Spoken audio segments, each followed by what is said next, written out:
모두의 따뜻한 모따TV. 모따TV 구독 많이 해주세요. 안녕하세요. 모따TV 모따책방 아따입니다. 한 보 걸으면 암은 100보 달아난다. 제목은 워크입니다.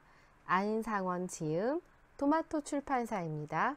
저자는 1997년 중국 연수 중에 접한 항암 걷기 운동과 한의학적 암치료에 관심을 갖게 되고 걷기 운동, 호흡법, 식이요법과 명상 등 항암 치료법에 대해 연구하고 진료하고 치료 중이라고 합니다.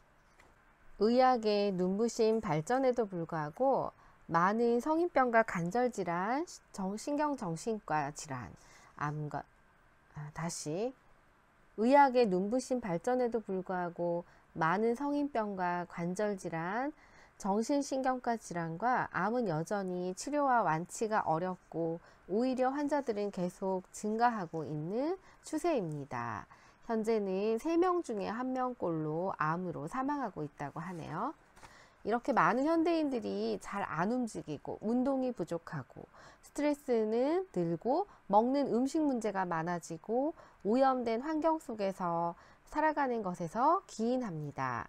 우리 모두 건강하게 오래 살고 싶어 하지만 현대인들은 신선한 과일과 야채를 먹기가 어려워 합성 비타민을 복용하고 운동할 시간이 없거나 게을러 성인병 약을 먹고 있으며 자연식을 조리하기 어려워서 인스턴트 음식을 찾고 금연 금주가 어려워 1년에 한 번 정기검진 시에만 이상이 나타나지 않으면 안심합니다. 우리가 몰랐던 암의 비밀, 암은 어디서 생기는 걸까요? 의학적으로 암 발생 원인은 아직 정확하게 규명되진 않았지만 크게 2가지로 나눠볼 수 있다고 합니다. 유전적인 요인과 외부적인 요인입니다. 가족력, 체질 등 유전 요인은 전체 암 발병 원인 중에 약 5%를 차지하는데 유방암의 경우 어머니가 걸리면 그 딸의 유방암 위험도는 2배에서 4배 정도 높다고 합니다. 대장암은 전체 약 15%에서 20% 정도가 유전적인 소인과 관계가 있다고 하네요. 이런 암 발생 원인 중 외부 요인에는 발암 화학물질이나 방사선, 자외선 노출 등이 있고 바이러스 감염 역시 암 발생 원흉 중 하나라고 합니다. 특히 자궁경부암, 간암경부가 그런데 인유 2종 바이러스는 자궁경부암을 유발하는 바이러스로 70% 정도의 자궁경부암이 이 발암성 인유 2종 바이러스로 인해 나타납니다. 간암 역시 마찬가지로 B형 간염 바이러스의 양성인 경우가 10%가 만성 간염, 40%는 간경화, 그중 20%는 간암으로 발전한다고 하네요. 바이러스도 굉장히 무섭습니다. 소주에 삼겹살 이렇게 먹어도 좋을까요? 한국인의 암 걸리는 습관들을 보면 일반적으로 국립암센터에서는 위암은 식생활에서 짠 음식, 탄 음식, 헬리코박터 파일로균이 있고요. 폐암은 흡연, 또 직업 환경에 비소나 성명 등 대기 오염이 영향을 주고 있고 간암은 간염 바이러스 B형, C형, 간경병증, 아플라톡신, 대장암은 유전적인 요인이나 고지방식, 저식이섬유 섭취, 유방암은 유전적인 요인, 고지방식, 여성호르몬, 비만에 연관이 있고요. 자궁경부암은 인유2종 바이러스와 성관계에 영향이 있다고 합니다. 그렇다면 암에서 걱정을 떨치려면 어떤 운동이 좋을까요? 암은 열에 약합니다. 열에 견디지 못해서 몸속에서 열이 많다면 암 발병률이 낮다고 하네요. 따라서 암이 혈액이 그러니까 몸의 온도가 차가울수록 높다고 볼 수 있지요. 또 암에는 산소에 약합니다. 암세포가 산소가 풍부한 환경에 처하면 암세포는 산소를 쓰지 않고 포도당을 발효시켜 에너지를 얻는 호흡을 합니다. 그러면 주변에 탄산가스가 많아지고 산성도는 높아지고 여기에 풍부한 산소를 공급하면 산성도가 낮아져서 약 알칼리성을 띠게 됩니다. 이런 환경에서 정상세포도 변이하지 않게 되고 암세포는 분열을 멈추고 사멸합니다. 걷기 운동이 얼마나 좋기에 그럴까요? 걷기 운동은 암세포를 억제합니다. 걷기는 무리하지 않고 가장 쉽게 할 수 있는 유산소 운동이며, 유산소 운동은 걷기, 달리기, 수영, 자전거 타기 등이 있네요. 이런 운동은 계속 몸을 움직이고 호흡을 하며 산소를 마시는데, 몸속 들어온 산소가 심장, 호흡기 등 기능을 향상시켜주고, 운동을 하면 모세혈관이 확장돼서 혈액순환이 좋아지니 세포의 산소 부족 문제도 자연스럽게 해결이 됩니다. 또 걷기 운동은 체내 심부 온도를 높이고 혈액순환을 좋게 만들죠. 스트레스 해소에도 좋습니다. 또 움직이는 명상을 할 수 있는 방법 중에 하나라고 할 수 있습니다. 그렇다면 한의학에서 바라보는 걷기 운동은요, 이 팔다리를 앞뒤로 움직이는 게 침을 맞거나 경락 마사지를 받는 것처럼 우리 몸의 경락을 지속적으로 자극해서 기혈순환을 촉진하고 신진대사를 개선하며 심폐기능, 소화기능, 배설기능, 해독기능까지 두루 강화시켜주니 한의학적으로는 완벽한 운동이라고 합니다. 그렇다면 건강인은 체크리스트를 통해서 체크를 해볼 수 있는데, 고혈압과 저혈압이 있는지, 당뇨 증상이 있는지, 과체중, 저체중이 있나, 관절 근육이 아프거나 경직되거나 평소 숨이 차거나 가슴 답답 증상이 있는지, 감기나 비염, 운동이나 활동 시 좌측 가슴에 통증이 있거나 식사 후 소화 문제가 있거나 대변이 묽거나 변비 증상이 있거나 아침에 일어나면 입에서 냄새가 나거나 혀에 백태가 낀다. 이 중에 항목이 하나도 없다면 건강하다고 볼 수 있습니다. 약만 잘 먹는다고 면역력이 높아질까요? 우리 몸에는 면역력을 하나의 군대처럼 여기서는 상징을 하고 있는데요. 면역력의 도둑을 잡아야 합니다. 스트레스는 인간에게 있어 위험 경보와 같습니다. 스트레스를 받으면 교감신경이 긴장 모드를 발동해서 혈관을 수축시킵니다. 그렇게 되면 혈액을 타고 세포로 가야 할 산소와 영양 공급이 부족해져서 체온이 떨어지고 면역력은 저하된다고 할 수 있습니다. 수면이 부족하면 생각도 느려지고 몸도 축 처지고, 반대로 푹 자고 일어나면 피로가 풀리고 무겁던 몸도 가벼워집니다. 하지만 숙면이 주는 이점이 단순히 피로 회복뿐만 아니라 잠을 잘 자면 면역력이 강화되고, 잠이 부족하면 교감신경이 흥분하고, 그러면 혈액순환이 방해를 받으니 면역력은 떨어진다고 볼 수 있습니다. 운동 부족 역시 체내 심부 온도를 떨어뜨리니 면역력을 저하시키는 주요 원인이라고 볼 수 있죠. 잘못된 식생활은 우리 생활 속에 가장 쉽게 찾아볼 수 있는 건강 위험 요소라고 할 수 있습니다. 현대인들은 체온이 떨어지기 쉬운 환경에 생활하는데, 냉장고에서 차가운 음료, 음식을 꺼내 먹고 여름에 에어컨, 항상 냉방병도 고생하는데요. 이렇게 온도를 떨어뜨리지 않게끔 해야 한다고 합니다. 그렇게 떨어지게 되면 혈액순환 장애가 일어나고 세포로 갈 영양과 산소 공급이 부족해지니 인체 대사 기능이 저하되고, 부교감신경의 활동 능력이 저하되니 부교감신경의 지배를 받은 면역세포인 림프구가 감소하며 결국 면역력은 떨어지게 됩니다.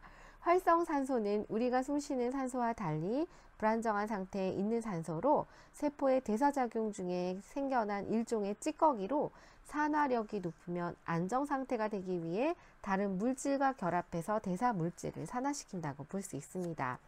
또한 환경오염, 화학물질, 혈액순환 장애, 스트레스 등 활성산소가 과잉 생산되는 원인으로 모두 우리 생활에 밀접한 것들인데, 다행히도 활성산소를 막아주는 게 있습니다. 우리 몸속에 있는 항산화 효소와 과일, 채소, 해산물들이 등이 함유된 비타민이나 항산화 물질들인데요. 이런 항산화제들을 활성산소가 무한정 증가시키는 걸 막는 역할을 한다고 합니다. 꾸준한 운동은 암세포를 잡는데요. 돌연변이 세포가 매일 생겨나면 인체 역시 매일 면역력을 키우는 수밖에는 없습니다. 걷기 전에는 무엇이 필요할까요? 우선 우리 몸의 건강 상태를 점검해 봐야 합니다. 그리고 내 몸에 올바른 걷기 운동을 해야 합니다. 손가락은 달걀을 쥐듯이 자연스럽게 오므리고 팔을 앞뒤 힘차게 흔들고요. 팔꿈치는 90도 정도를 유지하고 보폭은 본인 키에서 100cm를 뺀 정도가 적당하다고 합니다. 무릎은 곧게 펴는 느낌으로 힘차게 발을 뻗고 상체와 머리는 바로 세우고 시선은 전방을 주시하며 빠른 파워워킹 시 호흡은 코로 숨을 들이마시고 입으로 내쉽니다. 1분에 100에서 130m로 걷는 속도를 유지합니다. 이렇게 해서 고혈압이 속하는 경우 평소에 술과 고지방 음식을 줄이고 걷기 운동 시 새벽과 같이 이른 시간을 피하는 게 좋습니다. 또 고혈압과 심장병이 있는 환자는 가능한 평지에서 걷는 운동을 하는 게 좋고요. 당뇨나 관절의 통증, 호흡기와 소화질환이 있나 없나 운동 전에 미리 체크해 보는 게 좋은데요. 당뇨의 경우는 당뇨 환자들은 아침보다는 저녁 운동을 하고 관절에 문제가 있는 경우는 물속에 걷기 운동을 하거나 충분히 스트레칭을 한 후에 통증이 느껴지지 않을 정도의 운동 강도, 시간 조절을 해야 합니다. 호흡기 질환이 있는 경우는 숨이 차지 않을 정도로 걷도록 하며 심장 질환, 심근경색 위험이 있으면 추운 날씨는 반드시 충분한 스트레칭을 하고 체온 유지에 주의해야 합니다. 또 걷기 운동을 할 때 좌측 가슴에 통증이 느껴지면 운동을 중단해야 합니다. 처음부터 빠른 걸음으로 시작하기보단 본인의 체력에 맞게 산책 수준의 걷기 위해서부터 점차 속도를 늘리는 것이 좋습니다. 소화기능이나 장기 등의 문제가 있는 경우 걷기 운동으로 소화기능을 강화시킬 수 있습니다. 단 식사 후에 바로 운동보다는 30분 정도 안정과 휴식을 취하고 운동하는 게 좋습니다. 암 환자들에게도 걷기는 너무 좋다고 하네요. 그렇다면 수술 후 회복기에는 상처 회복에 도움을 주고 내부 조직 유착을 방지하고 장 기능을 활성화시켜서 빠른 회복을 촉진한다고 합니다. 항암 화학요법 치료 후에는 구토나 식욕부진과 기력 저하가 나타나는데 하루 30분 정도 산책을 한다라는 생각으로 걷기 운동을 하고 어지러움 증상이 나타나면 즉시 운동을 중단하고 10분간 휴식을 취하고 이렇게 가벼운 걷기 운동을 하는 것이 좋다고 하네요. 수술과 항암화학요법 후 정상 컨디션일 때는 면역력을 강화하고 암의 전이와 재발 방지를 위해 운동의 강도를 조금 높입니다. 준비 운동 10분 가벼운 스트레칭과 명상, 본 운동 40-50분 동안 편하게 걷기, 마무리로 10분 동안 스트레칭과 명상 순서로 하는 것이 좋다고 합니다. 생리 중일 때는 걷기 운동을 멈춰야 할까요? 생리통을 예방해주는 걷기 운동으로 생리 전 증후군에도 효과가 있다고 합니다. 생리 중에 걷기 운동을 할 때는 상황에 따라 주의할 점이 있는데요. 생리량이 많을 경우는 가볍게 스트레칭을 하고 30분 이내 산책 정도로 운동하는 게 좋고 과도한 운동은 빈혈을 일으킬 수도 있다고 하네요. 출산 후에 건강한 엄마가 되기 위해 걷기 운동은 산후조리 기간에 격한 운동은 할 수 없기 때문에 가벼운 산책 정도의 걷기 운동이 적당하다고 합니다. 그렇다면 어떤 운동화를 신고 걸으면 좋을까요? 발목이 너무 낮은 신발은 피하는 게 좋고 뒷굽은 낮을수록 좋습니다. 평소 신발보다 약간 길이는 5mm 더 큰 게 좋고요. 본인의 체중의 1% 정도의 무게가 좋습니다. 계절별로는 다른 걷기 운동을 준비해야 합니다. 일반인이면 운동 중에 찬물을 마셔도 되지만 암 환자라면 암 극복을 위한 걷기 운동의 첫 번째 목표인 체내 심부 온도 올리기를 달성하기 위해 가능하면 따뜻하거나 미지근한 물을 마시는 게 좋습니다. 겨울철 걷기 운동은요, 감기와 발통증을 방지하는 게 제일 중요합니다.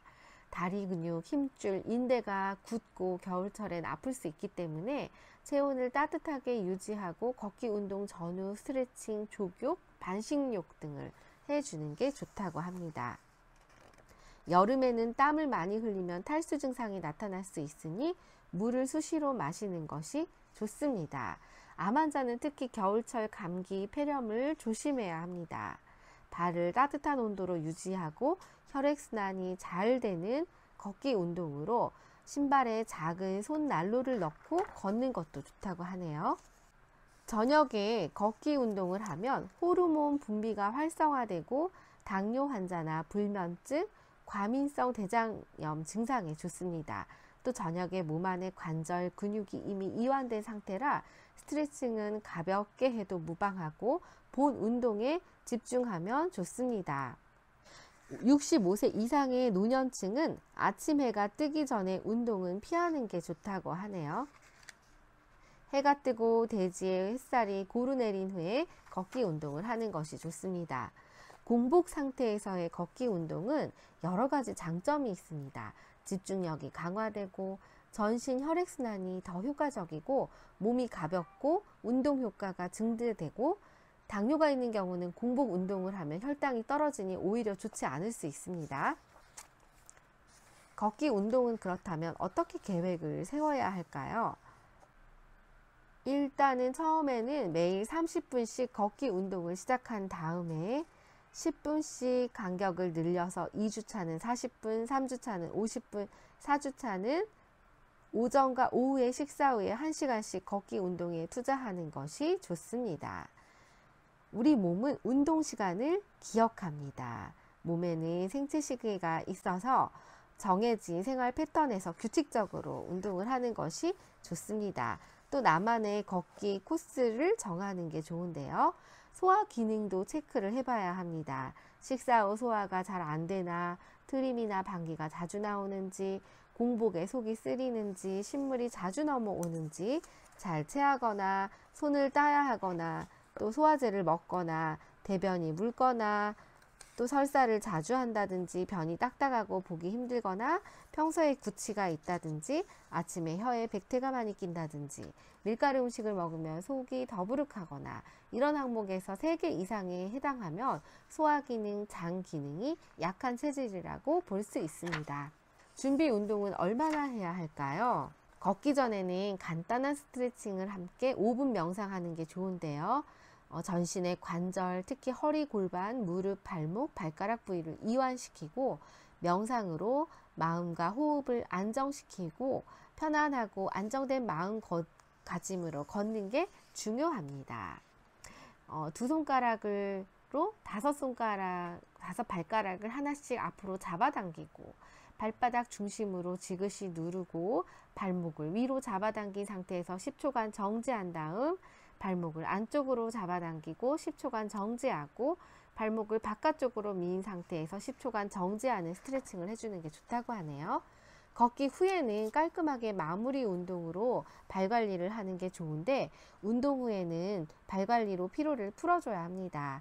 10분에서 30분간 편하게 누워 다리를 심장보다 높게 올리고 휴식을 취하는데요. 그러면 다리에 몰린 혈액이 전신으로 순환하는데 도움이 됩니다. 특히 하지정맥이 있는 사람들한테는 너무 좋겠죠. 암 환자는 욕조의 생강이나 건강이라는 말린 생강을 조금 풀어서 단식욕이나 족욕을 하면 더욱 좋다고 하네요. 족욕 시에는 20g, 반신욕은 100g 정도가 적당한데 피부가 약하거나 상처가 있으면 자극을 주니 피해야 합니다. 우리 발에는 장기와 연결된 혈들이 다 분포하고 있기 때문에 이 혈자리들을 자극해주면 주변의 부위들을 개선하는 데 도움이 된다고 합니다. 발을 깨끗하게 씻은 후에는 핸드크림이나 오일 등으로 바른 다음에 지압봉으로 10분씩 지압과 마사지를 해주는 게 혈액순환을 돕고 또 지압을 마친 후에는 따뜻한 물 한 잔을 하는 게 좋다고 하네요. 운동 후에 이런 발 마사지 지압은 족저근막염을 예방할 수 있습니다.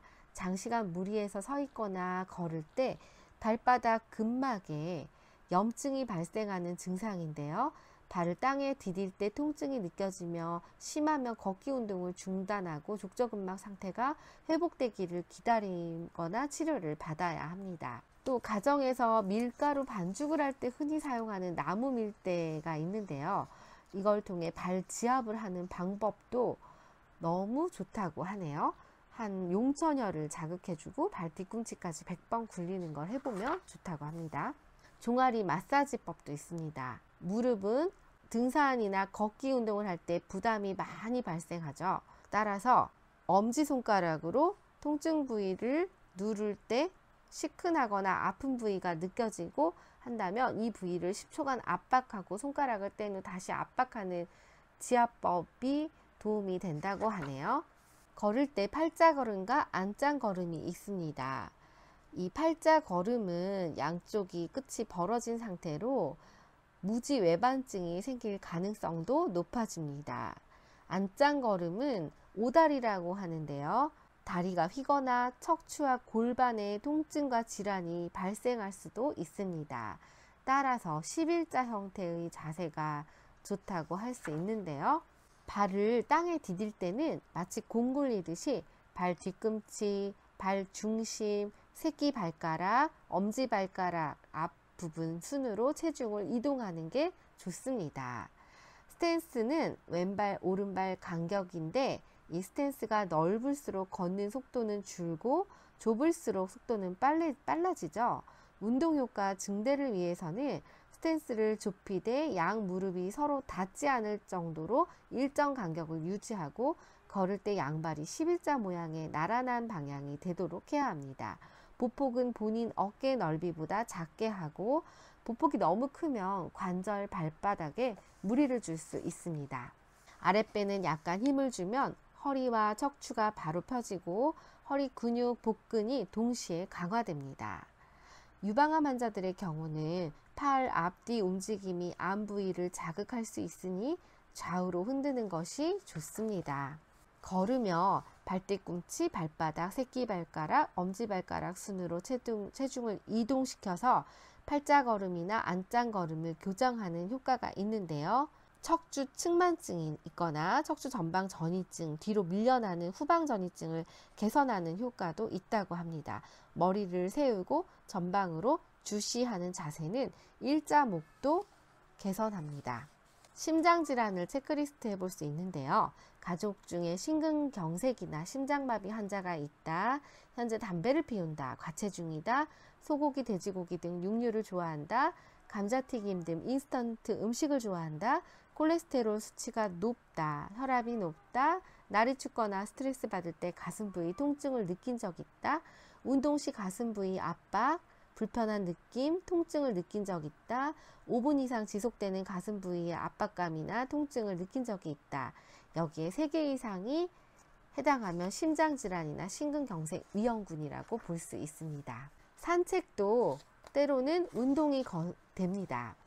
따라서 느리게 걷는 거는 65세 이상의 고령 암 환자, 어지럼증, 빈혈이 있는 환자, 교감신경이 흥분돼서 불안하고 가슴이 두근거리고 화가 나는 신체 흥분 상태의 환자에게 매우 효과적입니다. 천천히 가벼운 마음으로 걷는 산책은 좋은 운동이 될 수 있습니다.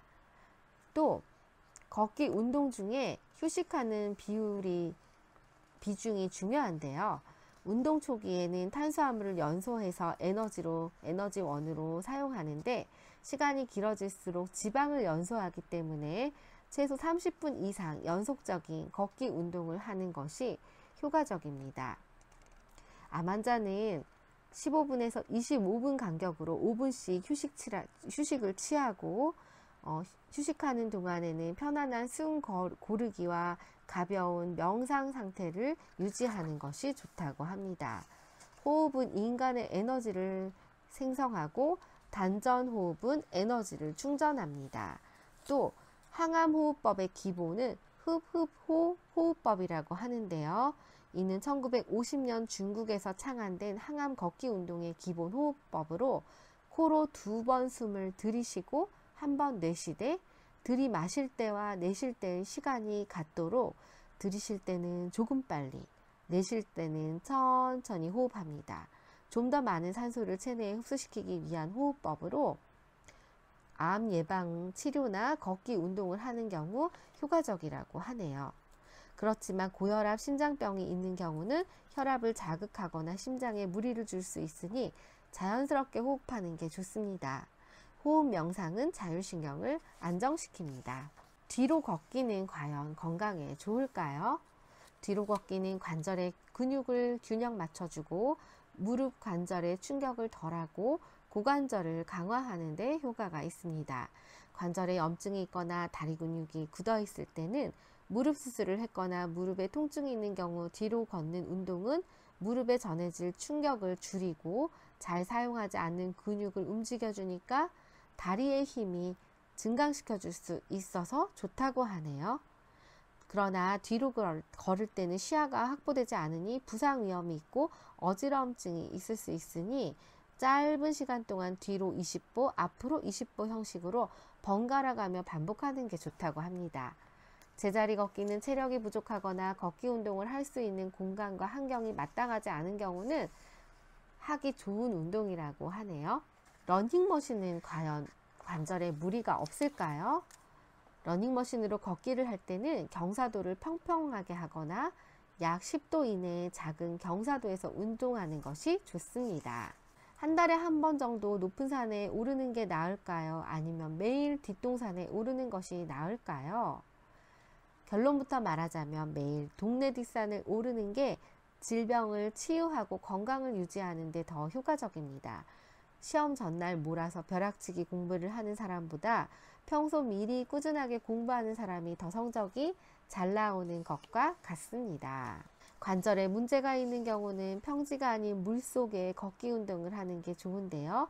물속에서 운동할 때는 물의 압력으로 심장에 무리가 갈 수 있으니 가슴 이상의 상반신은 물에 나오도록 하는 게 좋다고 합니다.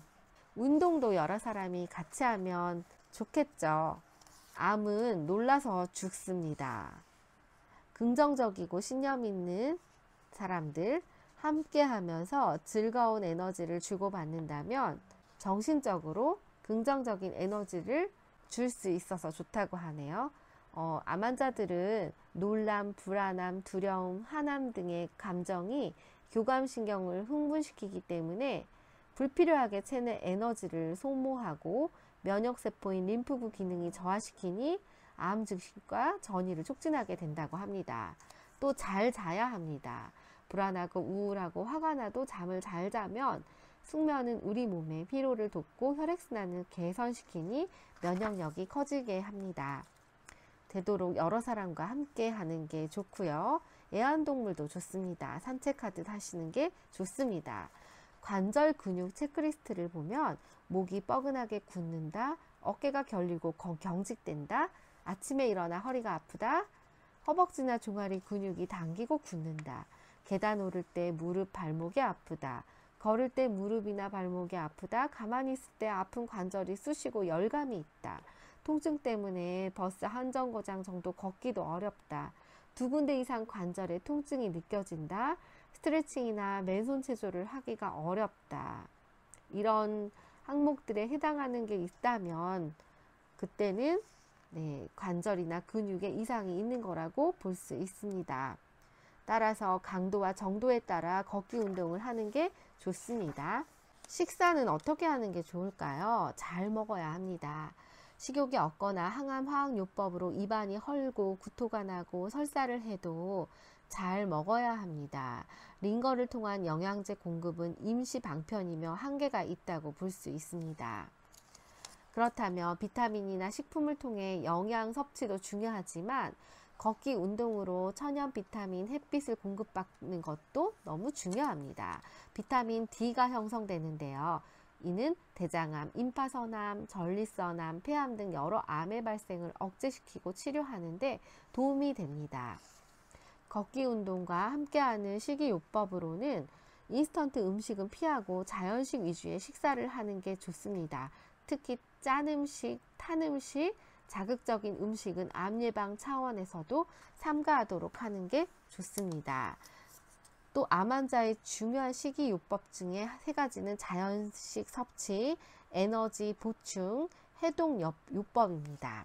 해독요법은 몸 안에 쌓인 노폐물, 항암 화학요법과 방사선요법 후 발생하는 독소를 제거하는 것인데 족욕과 반신욕은 체내의 노폐물을 땀을 통해 배출시키는 가장 기본적이고 손쉬운 방법이라고 할 수 있습니다. 몸을 따뜻한 물에 담그면 혈관이 확장돼서 전신의 혈액순환은 개선됩니다. 항산화 물질도 중요한 역할을 하죠. 독소나 발암물질로 작용하는 활성 산소를 억제하기 때문에 해독요법의 기본이라고 할 수 있습니다. 신선한 채소, 과일, 해조류가 풍부한 음식을 먹어야 합니다. 식품 속의 항산화 물질과 기능을 국립암센터에서는 비타민 C, 비타민 E, 베타카로틴, 비타민 A, 루테인, 라이코펜, 셀레늄을 들었는데요. 비타민 C는 상처의 회복과 세포 손상을 방지하고 방지하고, 비타민 E는 유방암, 폐암 등을 예방합니다. 베타카로틴은 노화 지연, 폐 기능을 증진시키고 항암의 효과가 있고요. 비타민 A는 시력 유지, 정상세포 발달, 증진, 항산화 작용, 또 점막에 도움이 되죠. 루테인은 시각 퇴화, 속도 지연, 암 위험도 저하, 라이코펜은 전립선암, 심장병 예방, 셀레늄은 암세포가 종양으로 발전되는 걸 막아주는 역할을 합니다. 그렇다면 운동할 때 좋은 차는 어떤 게 있을까요? 걷기 운동에 도움을 주는 한방차는요, 오미자차, 생강차, 모가차, 귤피차, 당귀차, 계피차 등으로 몸을 따뜻하게 하고 비타민C가 풍부하게 들어있어서 혈액순환과 신진대사를 개선시켜주는 이런 것들이 좋습니다. 또 두충차, 인삼차, 솔잎차, 둥글레차, 결명자차, 녹차가 좋다고 하네요. 그렇다면 당뇨도 한번 체크리스트를 해볼게요. 부모님 중에 당뇨 환자가 있다. 현재 과체중이다. 최근 특별한 이유 없이 체중이 준다. 소변을 자주 본다. 입이 마르고 물을 자주 마신다. 식사 후 허기가 지며 간식을 자주 먹는다. 상처가 나면 잘 아물지 않는다. 쉽게 피로를 느낀다. 눈이 쉽게 피곤해지고 시력이 떨어졌다. 손발이 저리거나 감각이 무디다. 3개 이상에 해당한다면 당뇨 위험이 있으므로 식생활에 개선이 필요하고요. 6개 이상이라면 혈당을 체크해 보는 게 필요하다고 합니다. 9개 이상이면 당뇨의 위험성이 있다고 하네요. 부록편에는 현대의학의 3대 치료 방법은 수술이나 항암 화학요법, 방사선요법에 대해 이야기를 합니다. 현대의학의 암치료법은 미술토 주사, 자닥신 주사, 고용량 비타민C 주사가 있고요.